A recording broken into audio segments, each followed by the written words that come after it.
The following podcast is a deep, shallow dive production. And you're going to love it. Okay, let's go.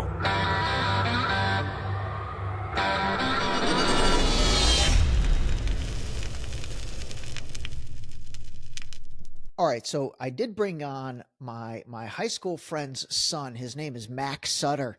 This kid's like a 5-star recruit. He's got like 40 D1 offers.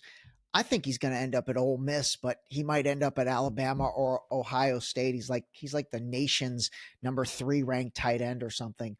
But besides Mac, who's not in the bigs yet, you're going to be my first actual professional athlete at one point in his career who's now turned into an amazing social media influencer that is on the Deep Shallow Dive. All right, listen, everybody. Jeremy Slayden is here today, and he's got a better moniker than Ray D because he goes by JSlay USA. I love it, man. How you doing, buddy? It's great to see you. I'm doing good. It's been a pleasure getting to know you better and seeing your channel and your platform grow as well.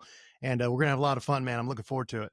Yeah, absolutely. So just to set this up for everybody to understand. So Jeremy and I, honestly, we kind of discovered each other. I discovered his JSlay. He discovered Deep Shallow Dive on Instagram. And it was really because we were kind of resonating with the content that each other was posting. And fundamentally, that content was the truth. You know, we'll get into some of the topics that we've talked about. But, you know, what I really liked about Jeremy, and kind of similar to a few other guests that I've brought on recently, is, you know, here's a guy, if you're not looking at Spotify or YouTube right now, if you're just listening, this is like a handsome, all-American guy right here. And what I love, I mean this, dude, and I've told you this off camera, but I want to say it on camera. What I love about you is, again, you are like all America USA, and we're going to start talking about baseball first, but then you are using your platform now to really educate people on Christianity, what it truly means to be a Christian in your eyes, and you're educating people on, you know, situations that are happening in the world, whether that's Israel, Palestine, Russia, Ukraine, homelessness, whatever. And I love hearing that from you because honestly, I feel like a lot of Americans, when they look at you, when they hear you, they can relate to you. And sometimes hearing a message from somebody that you can relate to, even on a physical appearance level, I think it's more impactful. So anyway, what I wanted to do to start out is, before we get into the meaty stuff, dude, you were a professional baseball player. That is ridiculously cool. And I think you got drafted by the Phillies. Give us talk us through that. Like, what was that like? What were the minor leagues like? Give us your journey as an athlete first.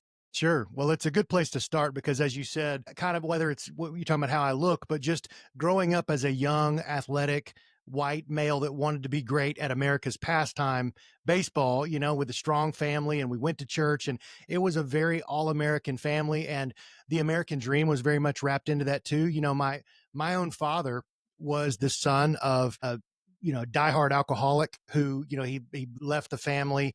So they were dirt poor when they had me, my mom and dad, still in college at the time, while my dad was trying to make it as a baseball player himself while taking engineering classes.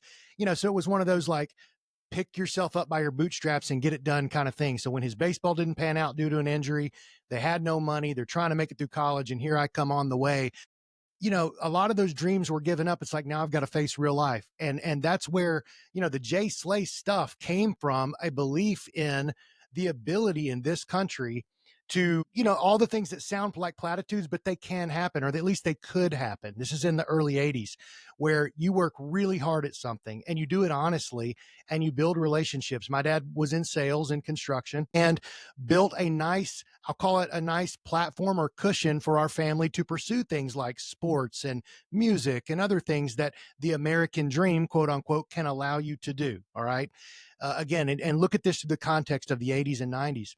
And, me, I actually wasn't that athletic of a young kid, but at around 12 years old, it was like God suddenly kind of blessed me with a sudden athleticism that hit because I really wanted to be good at sports, but I just didn't have the body for it. And then at 12, 13 years old, I kind of shot up and some muscularity developed and my hand-eye coordination really improved all of a sudden. By 16 years old, I was setting records on my high school baseball team. And that was coming from a kid that really nobody was paying attention to when I was 14. 15, I wasn't even playing. I was a, JV kid sitting the bench.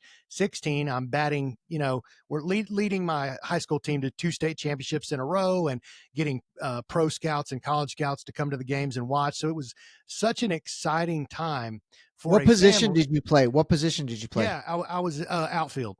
Okay. So Corner like you outfield. were the stud of the baseball team.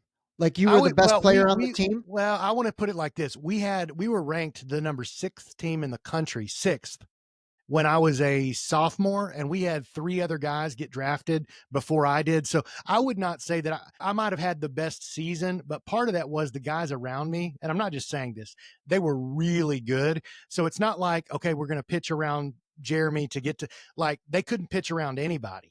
Got it. Because the guy behind me was just as good or even older. Now, by my junior and senior seasons, yes, I was the standout. I was the Tennessee Gatorade Player of the Year, I think twice in a Holy row. mackerel. Tennessee Gatorade Player of the Year. That's a big Yeah. deal. Yeah, Yeah. that's So all amazing. that stuff was going on. And that led to a deep love of this country, kind of for the reasons of I saw my family as a kid go from living on government assistance and food stamps and having nothing to actually being able to live well beyond our means. But well, I shouldn't say it like that. Live within our means, but responsibly, but develop some real, wealth as a family due to hard work and playing by the rules, actually.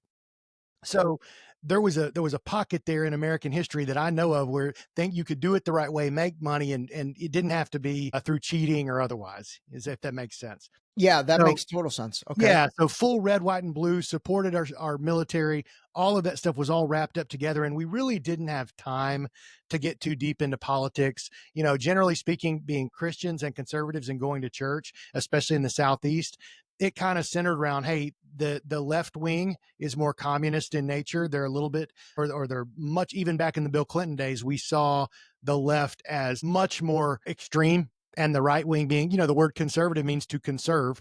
So we saw that as, hey, we're a nation based on biblical Christian values. So we want to conserve that. But I'll get back to the baseball. So I end up getting drafted out of high school by the San Diego Padres. But around that same time, I had a shoulder injury my senior year. So it really dropped my draft status. I was probably, if I'm being honest, I probably would have gone in the top 5 rounds, maybe like the 2nd to 3rd, 4th round. But instead with that injury, I had a surgery. I couldn't throw at all. So I ended up going to Georgia Tech on a full ride. Okay. Had a phenomenal freshman year, went to the College World Series. I broke the freshman home run record. All this amazing stuff was happening, which only lent itself to all that stuff I'm talking about, patriotism and belief in the way that we were doing things as a family and the way that just kind of what we believed in had to be right, because a lot of times, might makes right. And if you're successful, you must be right. You know what I'm saying? I Yep. think that me saying that is going to make some sense later in this interview with some things that I've kind of turned the corner on. But as great as that freshman year was, Ray, I also, baseball had become like an idol in my life, and it became the most important thing. So talking about my Christian faith being a part of all this as well, in the Bible, it talks a lot about put no other gods before him, before the God, and, have no idols, which an idol is something that you care more about than God himself. Well, baseball had become an idol without me. It just kind of sneaks up on you because as a kid, it's what you're valued for. It's what people ask you about if you're good at. Every time I'd come home from an off season in college, all my family, friends, everybody be like, how's Georgia Tech looking next year? Do you think you're going to get drafted? What round? That's where your identity begins to be built. So I get to my junior year and everything breaks down. Was putting so much pressure on myself. I have a major injury in the weight room. I have 2 surgeries that have to happen. I hurt my back. So I had a completely herniated disc. I have to have a back operation and a shoulder surgery because I re-injured my shoulder in the same 6-month time period. I had a girlfriend at the time and that was all crazy. So life was kind of spinning out from under my control. And all of a sudden I'm asking myself, like, what's going on, God? I thought you were going to take care of me because I was honoring you with my choices. I was one of those Christian kids that, I didn't drink, I didn't smoke, I was trying not to have sex. I was trying to keep all the rules, Yeah. by what the Bible, what church, what everybody had told me. These are the rules you keep so that God will bless your life. And that can become you probably know the word Pharisee, like a Pharisee, like if I keep all the rules, God's going to bless me. It's Got it. it's very Jewish mentality, very Old Testament mentality. Yeah. And that was what I was living under, rather than just a straight up, I need to love God and love other people, regardless of the success that I'm having in my personal pursuits. And really, I had a breakdown my junior year, because that was the year I was eligible to get drafted. And by the time you have your second surgery, the pro scouts start to look at you differently. Like, and a third surgery being your back, they were really gun shy about me at this point. So as much of a prospect as I kind of lost a lot of that status. I still got drafted by the Oakland A's. So this is my second draft. So even though I didn't play, the Oakland A's drafted me in like a late round pick. I didn't go. I went back to Georgia Tech for a redshirt junior year. And it was an amazing time, Ray, because even though I hadn't worked out, I wasn't like all those other seasons, I was in tip top shape and well prepared. This one, I'm just happy to maybe get on the field. I'm coming off 2 surgeries. By the midpoint in that season, my redshirt junior year, I'm leading all of Division I college baseball in RBIs, home runs, batting average. It was crazy. Dude, that's insane. Yeah, it was a really wonderful time. And I was doing it just kind of loving the game and taking it easy and letting things come to me rather than forcing it. And I learned a lot about how to live. I learned a lot about who God really is. I had a beautiful time in my Christian faith because I stopped judging other people as much. Because that's another thing. When you're good at keeping the rules, you become also typically people become very judgmental of others when they are good at, which I happen to be kind of good at keeping those rules for a long period of my life. But I let all that go. I made more friends than I'd ever made. It was just a great time. Back to the story, I ended up getting drafted by the Phillies in the 8th round, which is not bad. I mean, after all I'd been through, I was like, oh my God, like this, I would have gone in the 25th round and taken it, but I got drafted in the 8th round. I got a respectable signing bonus. And my only prayer at that point was, Lord, if I'm going to not make it to the major leagues, which was my childhood dream. I mean, if you asked me, Ray, from 7 years old onward, what do you want to be when you grow up, Jeremy? I would have said, I want to be a major league baseball player. And I remember praying this after I got drafted, said, Lord, if I've got to get knocked out of this game and not make it to the big leagues, just don't let it be because of an injury.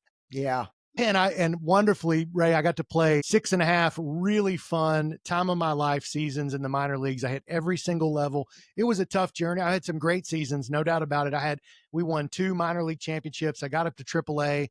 I got to go to big league spring training one year and blew it out of the water. I did end up having a pretty bad injury. That's maybe a story for another day, but it was at the end of that time, which kind of knocked me out. But the truth is, by the time I had that injury and got put out, I was probably past my window of being a prospect. I was 27 years old and I was playing great baseball, but I think knowing me and knowing my temptations and the ability, like especially back then, if I would have had a ton of money as a 27-year-old and got to the big leagues, there's a chance I really could have blown my life up.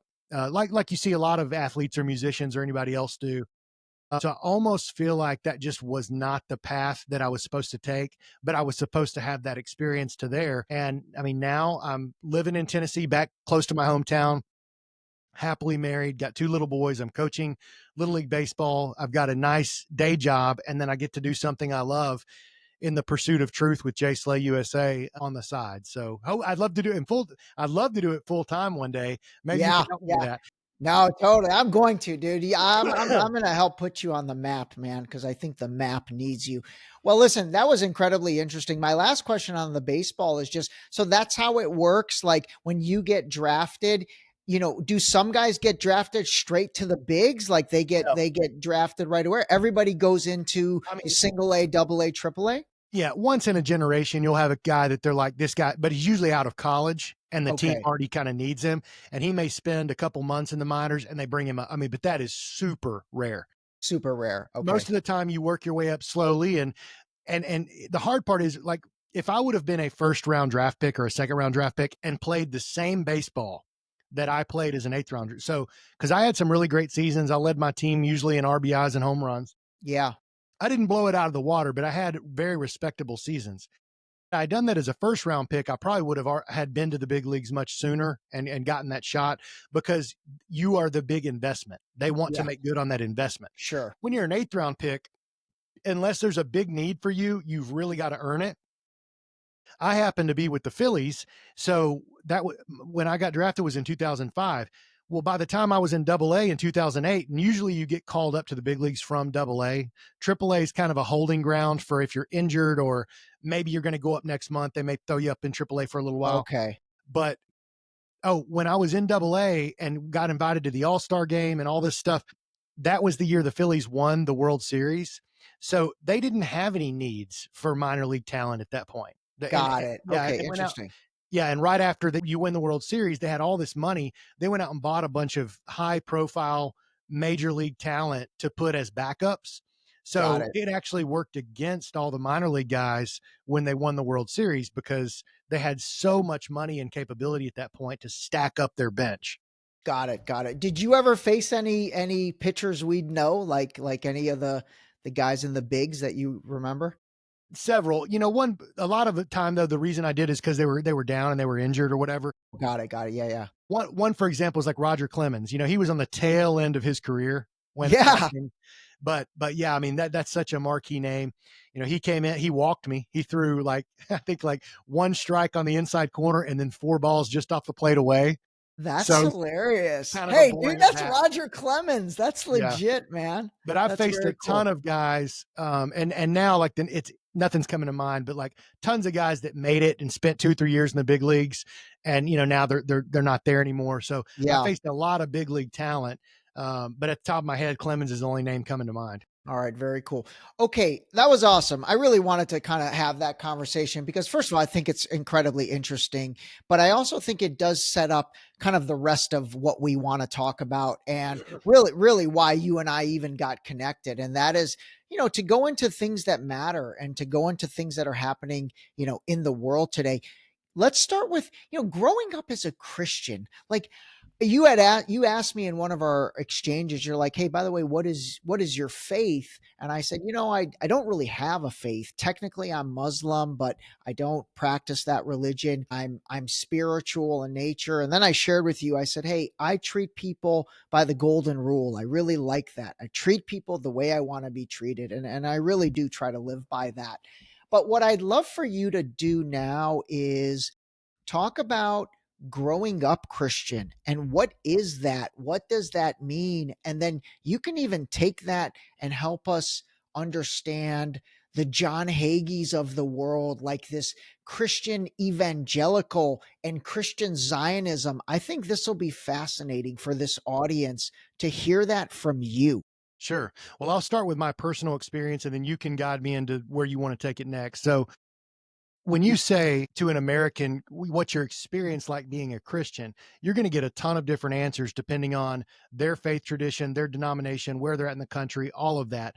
And there's a lot of cultural Christianity where they, kind of like you said about being a Muslim, they would say, well, I'm Christian, but I'm not practicing, but generally I identify with a Christian background or worldview. And they'll say Judeo-Christian a lot because that's just what that's what they've been told, even if they have no idea what that means or the contradictions of that word. For me, though, being a Protestant evangelical Christian in the Southeast meant that you took it pretty darn seriously if you were going to be involved in church. So we're going to read our Bibles. We're going to go to church on Sunday mornings. We're going to go to church on Sunday nights. And we're going to go to either a Bible study or a prayer group on Wednesday nights. And on top of that, we may have a family-ran Bible study with members of our community that we're friends with that we want to go deeper in reading the Word, reading the Bible, learning what God's plan for us is in our life. I see all of those as really good things.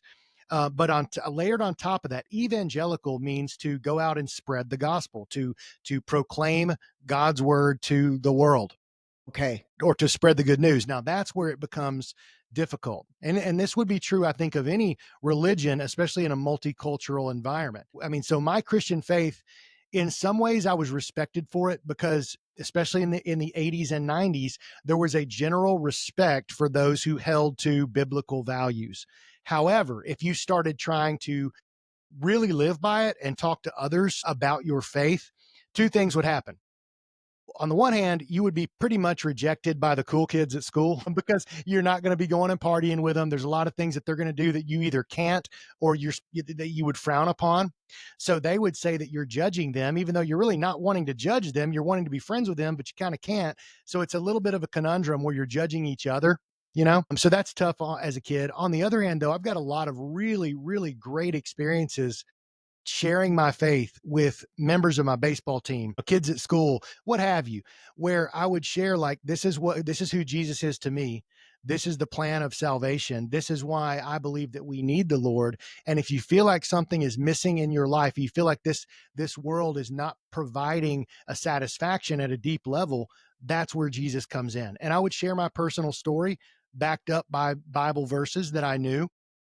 And a lot of times, man, we'd go really deep and become great friends because of that. And some of them would come to believe as well.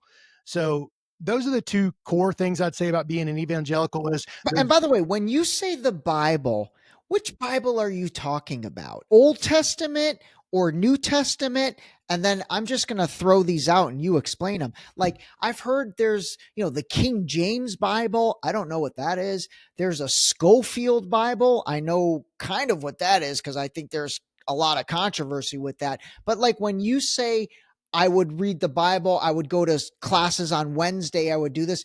Which Bible are we talking about? Let me give a visual aid to the audience. Give me thoughts. Okay. Amazing. All right, everybody, hold on. JSlay is getting visual aids. It's the first time we've had visual aids on the Deep Shallow Dive. I love it. And bear with me. I've got a cough and a cold right now. So yeah, that's all good. Here is a King James Bible. This is an Old and New Testament. Okay. So for everybody not watching on Spotify or YouTube, Jeremy just held up a King James Bible, which is the Old and the New Testament. Old and new. Everything I'm going to hold up is old and new. So I'll make this quick. Yeah. So here's a New International Version Bible, which is Old and New Testament. Here is a contemporary English version of the Bible that's got a lot of archaeological stuff in it as well. But it is Old and New Testament. So I want to make something very clear and for you too, Ray. So the King James Bible, the Schofield Bible, the ESV, the NIV, all the acronyms, most of them are based on the same original texts of the Old and New Testament. What we're talking about here are variances in translation. Okay.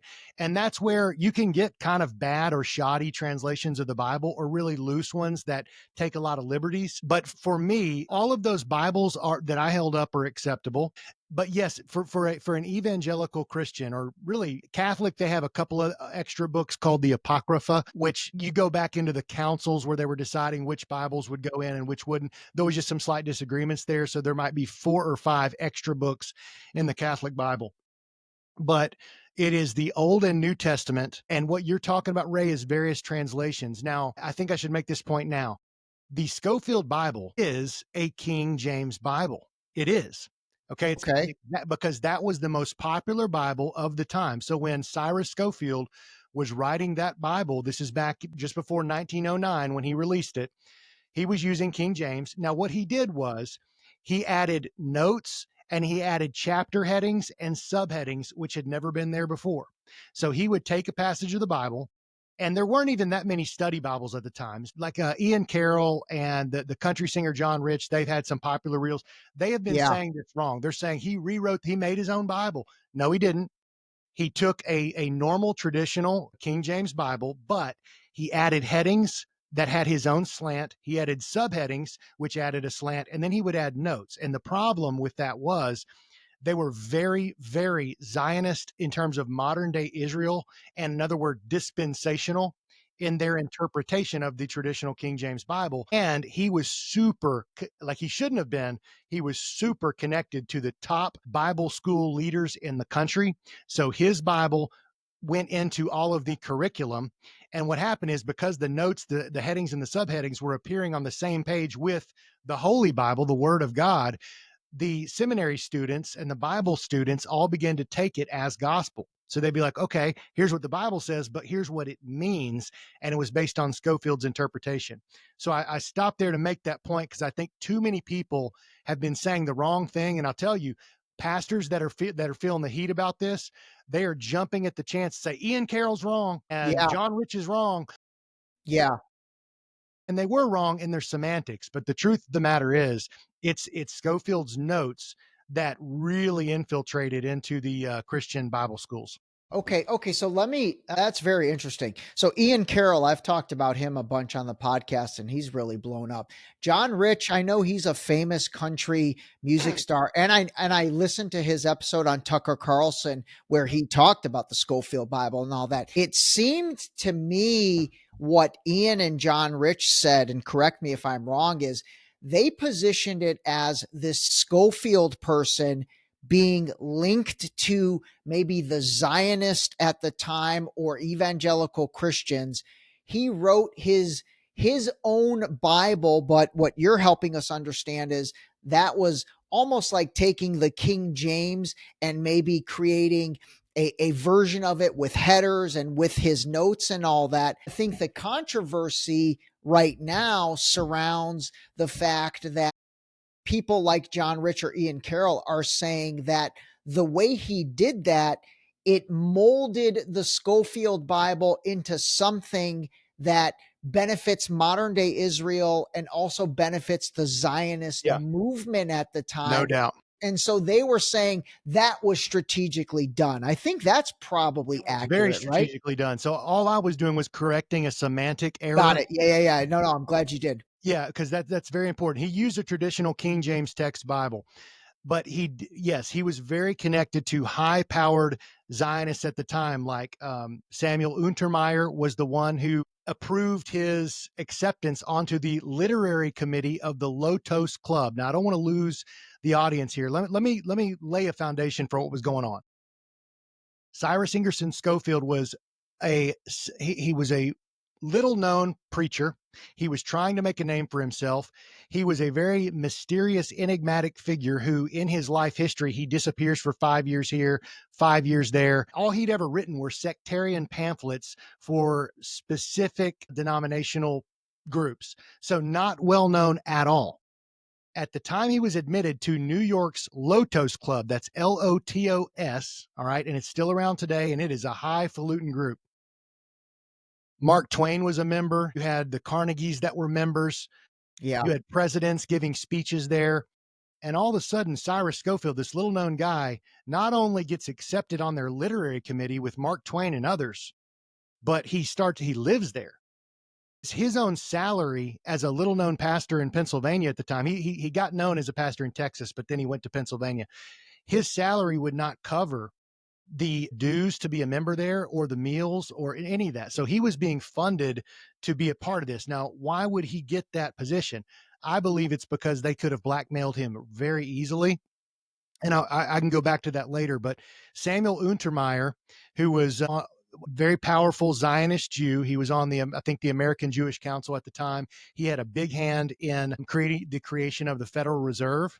He had the ear of the president at the time, along with Bernard Baruch, who was a friend of his. So these were guys who were very involved with what was going on with Theodore Herzl and the World Jewish Congress, which their entire goal was to create the modern nation state of Israel.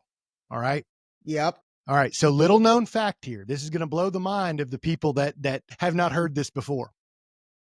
It wasn't determined exactly where the modern state of Israel was going to be placed. Herzl, even though he wanted to be in Palestine, there was a lot of dissension, and they were looking at various areas. All right. The decision was made, I believe it was either 1905 or 1906. The World Jewish Congress was being held in Basel, Switzerland. That's when they decided it's going to be in Palestine. We're going to do this there when we get to do it. Okay. Guess where at that time, because that's at the sweet spot of when Cyrus Schofield was writing the notes of his Schofield Bible.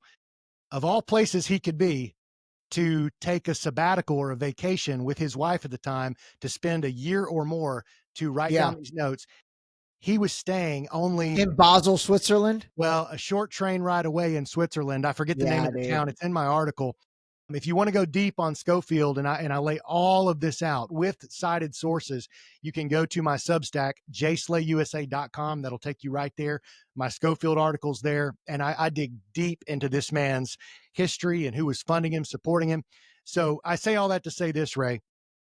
He was heavily involved with both Zionist causes, Zionist money, and you don't just by coincidence end up just outside of the World Jewish Congress where they're making a decision on where the future of Israel is going. When you're writing these notes that are going to change American history as it relates to Zionism and our feelings about modern day Judaism. And it really did change American history about that. You know what I just realized?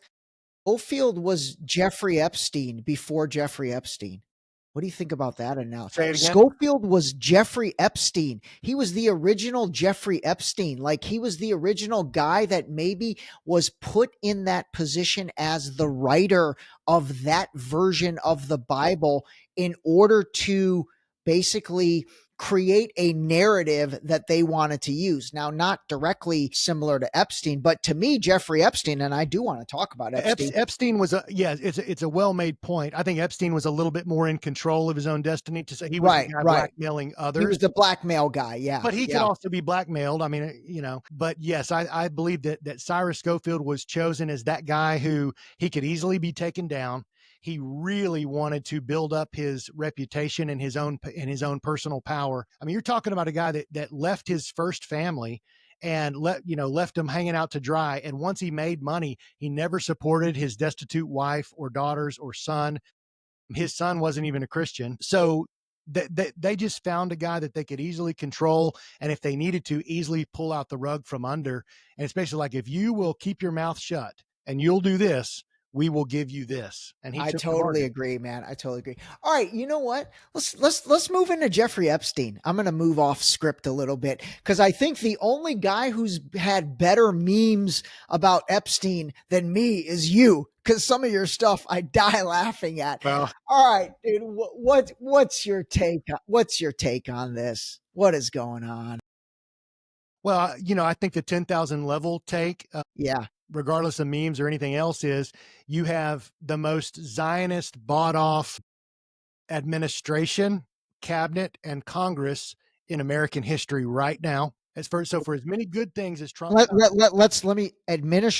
Trump administration, his cabinet, absolutely, and our entire Congress, maybe minus Thomas Massey and maybe Rand Paul, and we'll get into those guys in a second. All right, and a couple hard leftists, Rashida Tlaib and others, but they're opposed to it for completely different reasons. Yeah, I was going to say the hard leftists, the Rashida Tlaibs, the Ilhan Omar, the Squad, even Jamal Bowman, who's not in office anymore.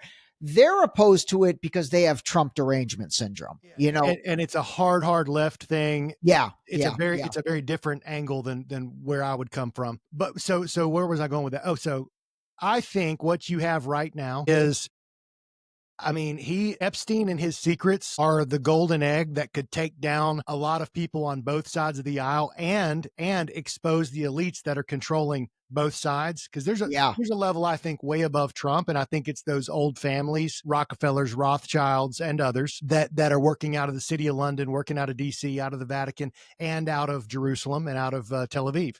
Yeah.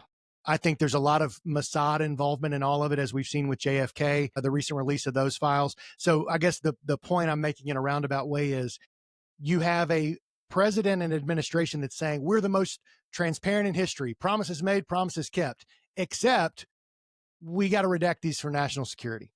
Yeah. Yeah. And I think the only reason they gave us what they did on JFK, where it said, please redact this, which they unredacted on this recent release, is because they know this is so long ago now. And we've got the Christian Zionist and the leftist Zionists. When I say leftist Zionists, I mean like the Chuck Schumers and others. We've got them so well in hand, they'll just ignore it. They won't even care. And the regular baby boomer Christians that would care, they're so in love with Israel, they won't even look.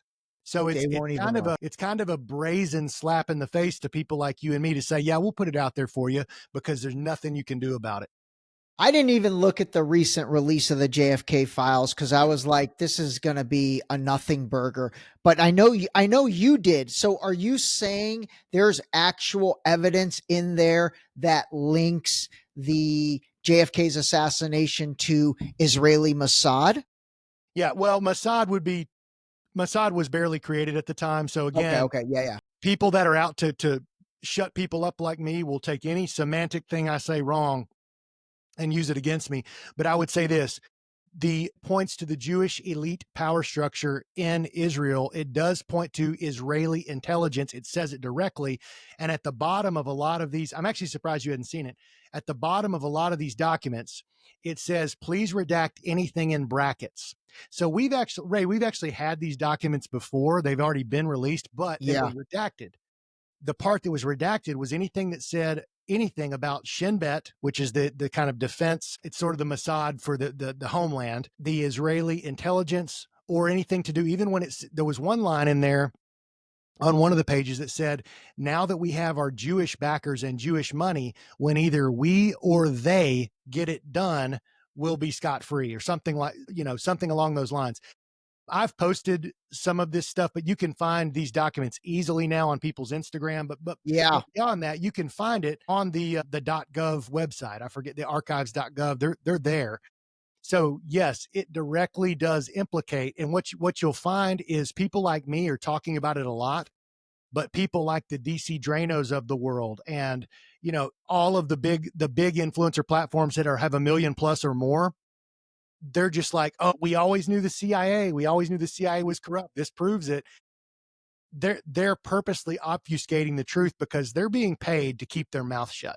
Yeah. So they're almost blaming the CIA and maybe the concept of the military industrial complex and not wanting Kennedy to pull out of Vietnam, right? And maybe putting it on Lyndon B. Johnson a little. Yeah. Well, it's a group effort. So let's make no mistake. The CIA was corrupt, and the CIA, to certain aspects of the CIA, were working with Israeli intelligence to get this done.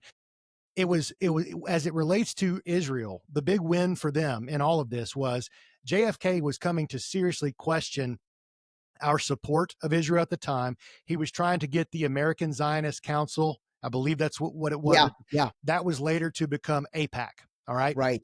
So he wanted them to register under the Foreign Agency Registration Act, or FARA. FARA. Okay. Yep. Okay. He wanted them to do that. That was making them very upset. Candace Owens does a fantastic show that breaks all this down. So that's one aspect. The other is, at that time, David Ben-Gurion was the prime minister of Israel. He was in a big fight with JFK because JFK wanted them to stop testing nuclear weapons in Dimona, and he wanted to be able to inspect their nuclear facilities to make sure that it was within the parameters that the U.S. was going to allow, something like that.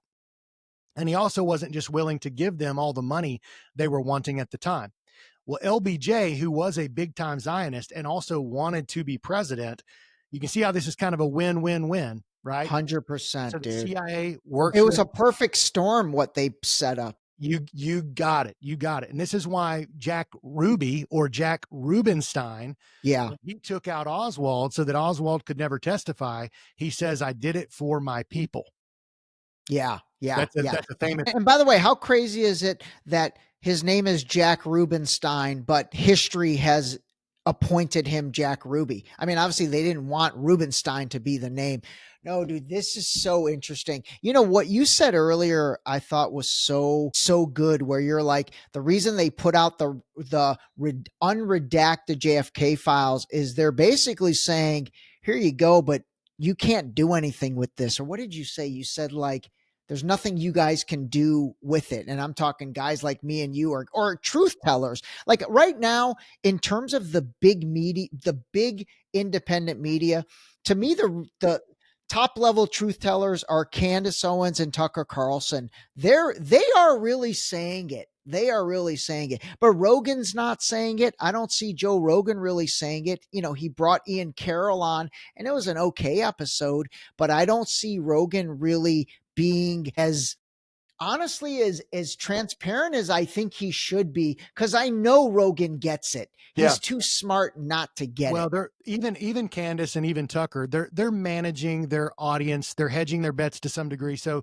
if Candace knows more than she's letting on, the way she says things, you know, when she tries to blame some of the Jewish evil energy on the Frankists, and that's a loose term, but by me saying Jewish evil energy, what I mean is stuff that's written in the Talmud that very much dictates some of the evils that we see Yeah. coming from the Jewish religion. And I'm sorry, it's just a fact. She's not going to say that because it's a dangerous place for her. Tucker Carlson is willing to say some things and question some narratives, but he mostly lets his guests do it. And a lot of times he Yeah. plays dumb, right? He does. He Joe does. Rogan, I simply think, just doesn't know enough. He doesn't know the right questions to ask. You know, he's coming from a non-Christian perspective. I think he's generally like wants freedom and wants, good things and wants a fun conversation. Okay. Okay. That's fair. That's But fair. I That's don't all think, fair. yeah, I think all of them have to some degree. They're like a governor on on a muffler on an engine. Like they're holding back a little bit. Yeah. But I very much applaud what Candace and what Tucker have been willing to say, because they have risked. There's no doubt they've risked a lot. I think so too. And with the size of platforms that they both have. And you're totally right. Tucker doesn't say it because he's super close with Trump, obviously. And I want to get into the Trump stuff here in a second. But he brings the right strategic guests on in order to let them say it. Speaking of guests, you just had Phil Turney on, who is a very kind of outspoken and getting a lot of notoriety as the spokesperson for the USS Liberty situation. Yes. Do us a favor, and by the way, I'm going to link your episode in this because I would love everyone, if they want to hear that episode in its entirety, to do it, because I think it's worth it. But give us a summary of that interview you did with Phil, and kind of, where he nets out on all this and what is he trying to get accomplished. Well, God bless that man and what he's been through and imagine when you're 20 years old, your ship is attacked, and you watch 34 of your shipmates die in agonizing ways. No one and it's Israel that did it. You've seen the Star of David on the torpedo boats. You saw the Star of David on the helicopters. You saw Star of David on the jets that were shooting missiles, torpedoes, machine gun fire, everything. Well over 100 wounded.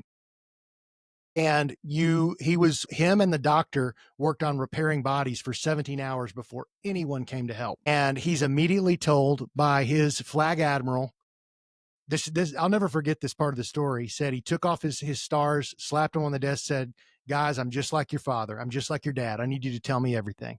So he had a very open, guys, tell me what happened. And they poured their hearts out to this man. They cried, they wept. They said it was Israel that attacked us. Then he puts his stars back on, turns beet red in the face, and said, "I'm not your dad anymore. Don't any one of you SOBs ever mention a word of this to anyone, especially the media or your families. Because if you do, you're going to find yourselves in jail or even worse." Do you know what even worse means? And they all basically said, "Yeah, we know what that means." And they thought to themselves, if they were willing to work with Israel, if our government was willing to work with Israel to take out our ship, then they would probably put us in jail or kill us if we talked about it. So for 18 years, every one of them stayed 100% silent.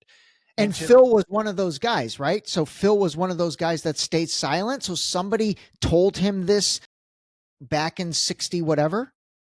Nobody. What do you mean told him this? I mean, when you're saying are you saying someone took, because Phil was on that boat, right? Yeah. Like he was a young. It was a flag admiral, so a highly decorated. I don't know the exact level. Got it. The flag admiral, a guy way above even their own captain and everything else. Got it. Okay. That came to meet with the survivors and basically tricked them into telling him everything just to say, "We're going to kill you if you ever talk about this." And they even had to sign a letter saying they would never sue the state of Israel or the United States, and they were given $200 my goodness, to keep quiet. So what is it now all of a sudden, really over the past year, that Phil is everywhere? Like he's been on Candace. That was an amazing episode. Jake Shields brought him on. That was good. Your episode was great. He was on the Berm Pit. What is it now all of a sudden that he feels, I guess, not scared anymore to come talk about it? Well, I don't think he was since 1982. He's not been scared, but he was not given an audience. So it goes back to the Zionist control of the media, the Zionist control of both wings, and the Zionist control of our churches. Even churches do not want to hear Phil Turney's story because it flies in the face of, did I lose you, Ray? No, we're here. Go, Okay. keep going. Because it flies in the face of their golden calf of Israel being God's chosen people and this special land that we have to bless at any cost to ourselves. And then he comes along and tells this very disturbing story, and it just doesn't make any sense. Now I'm talking about to the Christian church, but like a Charlie Kirk, for instance, Yeah. it's evil and I like Charlie generally in terms of his politics, but it's evil what he is doing, or extremely naive. And it's hard to say a guy as smart as him is this naive to call out anyone that talks about the USS Liberty as a conspiracy theorist. That's an evil thing. Crazy. And he's denying the suffering and the truth and the justice of what has happened. And before I get into why Phil Turney is suddenly blow up, let me say this. The reason it happened was very similar to JFK. The CIA was working alongside Israeli intelligence in order to make a geopolitical move that they wanted. So when that happened was right during the 6-Day War. Israel was fighting Egypt right on the Nile Delta or whatever, and they wanted more American support. They wanted to get us into a world war on their behalf. So they wanted to sink the ship. That's why they sent in not only jets, not only torpedo boats, but also helicopters with machine guns to finish them off. They tried everything they could to sink the ship, and then when it went on too long and it didn't sink, word got out this is going to be proven a false flag, so they took off. The Israelis took They off. wanted to sink the ship and blame Egypt, right? You got it. They wanted to blame Egypt in order to bring the United States more into that 6-day war. You know, I had these two brothers on, the Dowd brothers, and they talked exactly about that. And, you know, it's all related, man. This USS Liberty thing is all related with everything and the history of Egypt and Palestine and even to the present day. Okay, you know what? That was a great explanation. I had never connected those dots like that. But let me finish one thing, because you asked me how did he blow up. Just 2 words, really. Candace Owens. He wrote a letter to Candace Owens. She read it. It touched her, and she said, I'm bringing him on. And she is such a platform now that is independent and free of Zionist control that he was able to tell his story for a massive audience. And it was a massive audience that was hungry for it, because people are starting to seriously question, especially the younger generations, the truth about what Israel is, what they're doing, what we're taught in our churches about it, and what we're told by our politicians about it. And they hear that story, and it's blowing up, because they're like, these are undeniable facts, because Phil brings the evidence. It's not just what he says. There's documentation, there's radio transcripts, there's audio recordings of, like, one of the Israeli fighter jet pilots that called back into his command said, wait, this is America, right? And they said, you have your orders, attack. That's insane. I mean, you can't argue with that. You can't. So let me ask you this, like, in the Christian community, what you just said, you said young people and others are starting to question things. Is that happening within these Christian churches? Is that happening in the Christian community? Because you're appealing to me in so many ways, but the fact that you are a Christian and you recognize this, Candace is the same. I mean, Candace recognizes it. Tucker, same. He recognizes it. Is this really starting to kind of become a thing? Yeah, there's no doubt that it is. Now, I would say the evangelical Christian church is going to be the slowest to move, because they're the ones that are most in love with Israel. The Catholic Church has historically had problems with the Jewish people, and they never bought into dispensationalism, which is where that gets into the history of Christian Zionism, is from something called dispensationalism, and Catholicism really never bought into it. So that's a history maybe we could talk about another time. But yes, it's happening, and it better happen, Ray, because a lot of Christians want the best for all people, including Jewish people. Okay, we want that. Now, it's not to say we're not willing to fight, and it's not to say that we're just willing to get stepped on. But if we just let because the non-Christian community and the hard left, and the people that, and I'm not casting shade on you, Ray, or where you stand, but I'm saying people that would not be as friendly at all would just say an eye for an eye. Those people took out the USS Liberty. Those people took out our president. Those people have been conniving. They're going to see it as they're all evil. We need Christians in the mix, and we need good-hearted people in the mix that are going to say, let's take a nuanced approach. There's been a lot of evil done to our country from both the Jewish state of Israel and from Talmudic Judaism and what it says in the Talmud. It's undeniable So let's be thoughtful and measured in how we're going to approach this. Because if we get this wrong, it could be disastrous. It could truly be Okay. disastrous. We might have to do a whole another show on that. Yeah, I don't know anything about the Talmud, like all that stuff. I don't know anything about. For me, honestly, you know what's crazy, man? I don't know, awakening or whatever you want to call it, it's really been two major events. COVID, when COVID happened, I just was like, this is crazy. I've grown up in the United States my entire life, and I've never been told not to leave my house. This is really weird. And it caused me to kind of wake up to things. And then I would say my education when it comes to just the situation in Israel and Palestine and Gaza and all that, I didn't know anything about that area before October 20th of 2023. October 7th happened. When that happened, I was like, dude, that is terrible. Hamas is awful. What a bunch of losers, blah, blah, blah.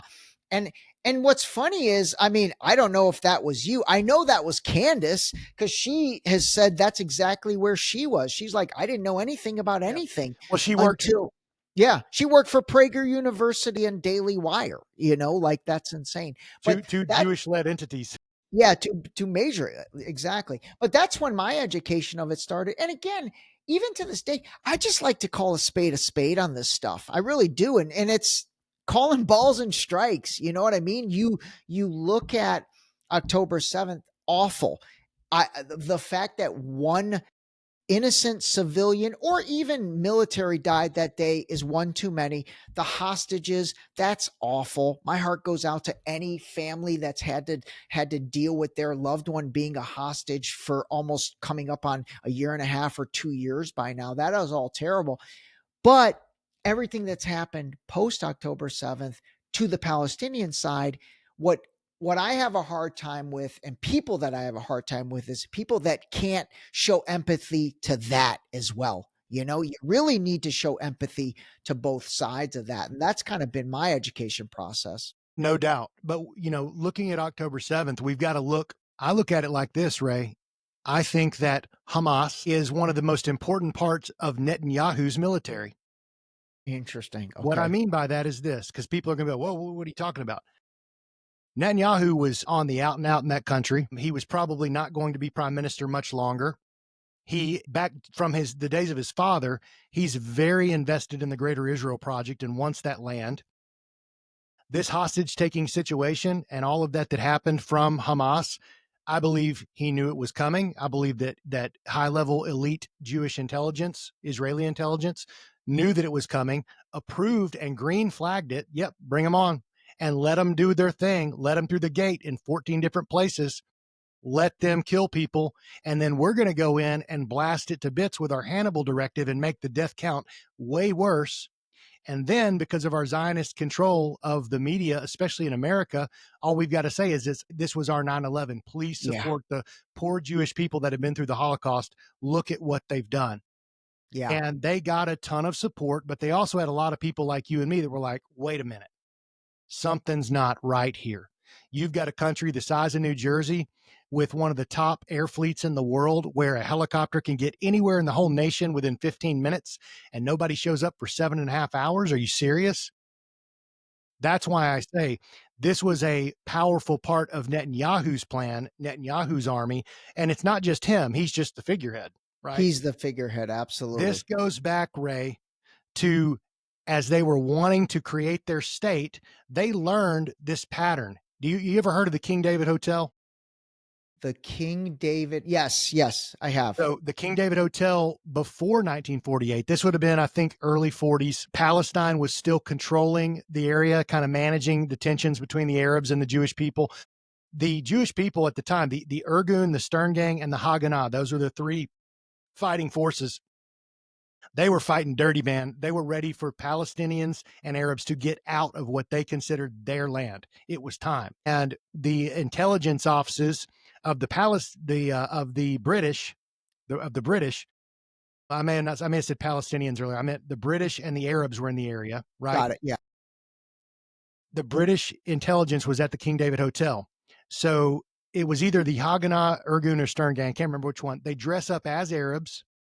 They put a bunch of bombs in the building dressed as Arabs, leave the place. It blows up and kills nearly 100 people, mostly British, but some Jews and some Christians and some Palestinians, because they just wanted them out. And actually it kind of worked, because Britain not long after said, we're done, we're out of here. Yeah. But think about it. They went and they dressed up as their enemy.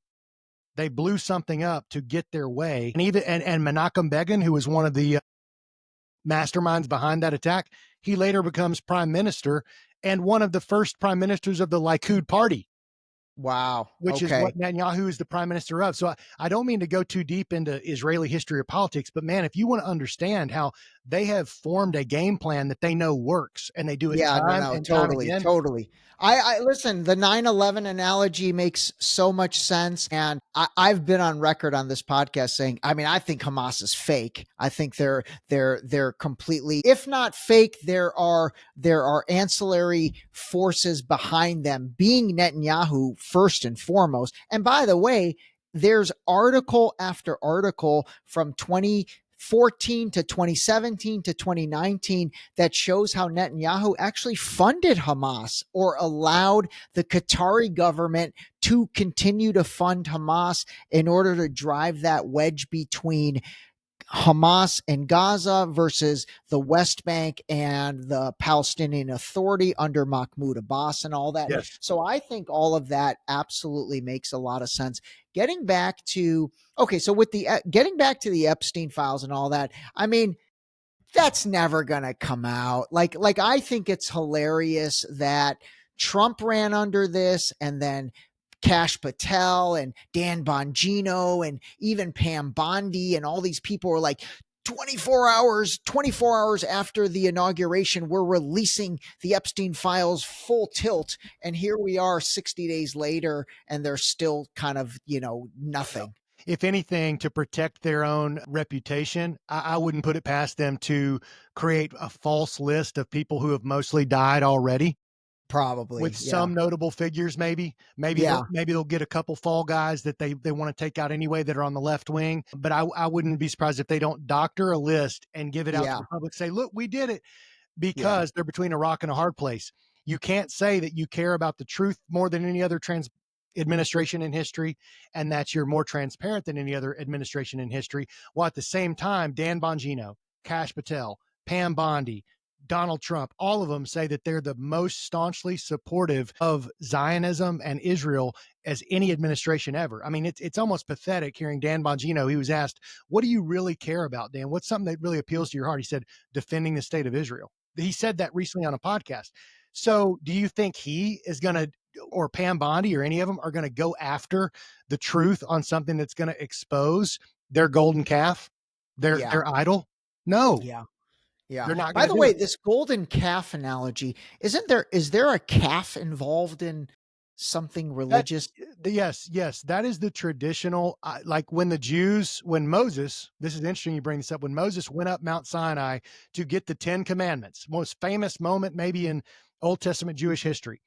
And he comes down, the Jewish people had already turned from God, and they'd taken all the golden earrings and the arm clasps and everything they had that was gold, melted it down, and created a golden calf. So a baby, cow, golden calf to worship as an idol, and that's commonly used now to whenever you're talking about idolatry or worshiping something less than God, it's a golden calf. So yeah, sorry I didn't explain that. No, that's okay. That's interesting. It struck a bell with me. Okay, let's talk about Trump for a minute, because, and I'll say this because you've been on record saying it, that you voted for him. I voted for him. So I'm not ashamed of that. And I know you're not ashamed of it. By the same token, I'll speak for myself and then I'll let you speak. I've been very vocal about the criticisms I've had about things that have happened, the criticisms about Doge. I think in concept, it's great, but there's no transparency there. I'm not so naive just to believe everything that comes out of Elon Musk's mouth because he's a billionaire. That doesn't that doesn't work with me, as a critical thinker, and I know it doesn't work with you. And so, I have a lot of concerns about even Trump right now. Like, I don't feel he's the same guy that he was in maybe 2016, maybe even 2020. I just feel like, I don't know, man, something's different. And I'm seeing maybe the breakdown of what he claimed was the deep state, and they're almost forming their own techno oligarch deep state of their own. It's like, it's very concerning. And I'm concerned about war with Iran. That to me feels like that is like, they're just setting us up for that. What do you think's going on? I'll speak in some general terms here. I'm just going to speak my mind. Okay. Yeah, I love it. Yeah, I think he is a different guy than he was in 2016. In 2016, he made fun of Marco Rubio and other politicians for taking money from the Adelsons. He said there'll be an Israeli puppet in the White House. They're taking all this Adelson money. Now, who's taken more money than anybody from the Adelsons in history? Donald Trump. And you add the hundreds of millions from AIPAC over the last 3 voting cycles or campaigns, and it's hundreds of millions there. I mean, this is a man who's gone from being, I think, in opposition to I think what we saw in 2016, where he shocked the world and all of the corporate media, the leftist media was just up in arms. I think that was real. I don't think that was the staged act. And I think he was a very powerful figure at the time. And I think in 2020, I think they were still scared of it. They didn't want him. I do think the 2020 election was stolen, but I think they've been formulating a plan because they saw the American people are really losing trust in our election integrity. Even the baby boomers are like not believing us anymore after COVID. We've got to give them something to reframe their belief or reinvigorate their belief in our voting system. And nobody's going to believe it if Kamala Harris wins. So we're going to put up a puppet like Kamala, versus somebody that seems all American and all this stuff. And he's absolutely going to win. In terms of the assassination attempt, here's my thought on that, because I think it plays a role. I don't know who took the shot. I don't care about that kid. I do think he was allowed to go up there. I think he could have been a total patsy. I think that there was a shot taken because the Zionist, the real money in this world, the real power in this world right now is coming out of Israel and coming out of Jewish interests across the world. Israel's just like the heartbeat, but it's around the world, and they have so much freaking money and power and control. I think they took that shot and they thought, if we kill him, great. We'll put in somebody like Nikki Haley that already wants to do everything that we want us. We won't have to even pay her. She signs bombs for us. Yes, she does. If we don't kill him, he'll know absolutely who's in charge, and that if he steps out of line on these big geopolitical issues, we'll take him out, or we'll take out his family. So I think, and then they dumped money into his campaign, and all of a sudden, people like Mark Zuckerberg are on board, and all of a sudden, Jeff Bezos is on board, and Elon Musk is on board. That is the true, I don't even call them the deep state. I want to call them the global handlers at the top. They sent down the message through all their channels and said, we're going to make a switch. We can get it done through Trump now. We can do what we want through Trump. And most of the people, most of the baby boomers, and most of the conservative incorporated influencers will go along with it because we gave them such nonsense and such crazy leftist bullshit for 4 years that now just giving people some common sense stuff, and regarding gender, and a little bit better policy on the border, possibly a little bit better economy, and not doing insane things like having transgender dances on the White House lawn.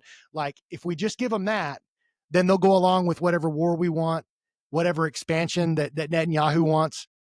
I think that that's what's happening. So yes, while I approve of Trump's policies at the ground level in America, for the most part, from the day-to-day perspective, I'm very leery and suspicious about what's going on at a deeper and higher level that he really has no choice about. I think that he is a controlled president that's acting tough. Jeremy, I think that last 3 or 4 or 5 minutes was probably the most insightful thing I've ever heard.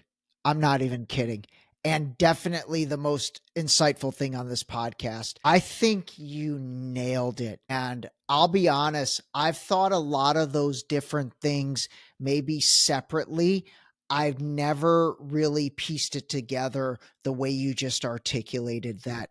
Dude, that was gold. That was gold. I think you just summed up everything I've been thinking in a clear and concise manner. And I hope everybody took away that. And I'm going to clip that because I think you really nailed it. Wow, you really nailed it. And especially linking the assassination to all of this. And it was almost like the assassination was a win-win. Had he died, it would have been a win. You put in Nikki Haley, or even at the time, if it was JD Vance. I mean, Vance is a puppet. Vance is Elon's guy, David Sachs's guy. Maybe not Elon's guy. Peter Thiel. Peter Thiel's guy, David Sachs's guy, and then Nikki Haley, forget about it. Which, let me connect the dot there. I mean, and you and your audience probably know this, but JD Vance, as much as I like his life story and things like that, he's very wrapped up in the Peter Thiel mafia. Well, Peter Thiel's artificial intelligence platforms are what provides the weapon system, their brain, for Israel. So he's making a ton of money through Palantir. Yes, that's right. So they are extremely tied into the interests of the Jewish state in Israel. Yeah. All right, listen, this was awesome, man. I could go on for another hour, but I know you're nursing a little bit of a cold, so I'm going to let you go, and we're a little over an hour. I really enjoyed this, man. I really enjoyed this, and I thought we covered some amazing things. I'd love to do a follow-up and get into more of this stuff. But anyway, man, thank you very much. That was incredibly enjoyable. And like I said, man, that little 4-minute stretch that you just, dude, that's like Hall of Fame material. Well, thank you, Ray. I appreciate it, man. You asked some great questions, and I love your attitude about all this and demeanor. And even though we hold maybe a different, little bit different religious value, or not values, but viewpoint, man, I just love your approach and your openness and your desire to see the truth be told. And I encourage your audience, man, the people out there watching this, speak the truth. Don't be afraid, because if you leave guys like me or guys like Ray being the only ones saying it, that's how we get taken down. But if more people are speaking the truth, man, they can't take all of us out. Yeah, absolutely. All right, man, stay on the line. All right, everybody, hope you enjoyed it. Man, this was a double calling a spade a spade. So anyway, JSlay USA, I'm going to put all his links. I'm going to especially put his Substack, because I think his Substack is excellent. So, all right, Jeremy, hold on. This episode was brought to you by the new book, Deep Shallow Dive Into You, available now on Amazon and Barnes & Noble in hardcover and paperback. Don't forget to sign up for our new mailing list on our website at deepshallowdive.com.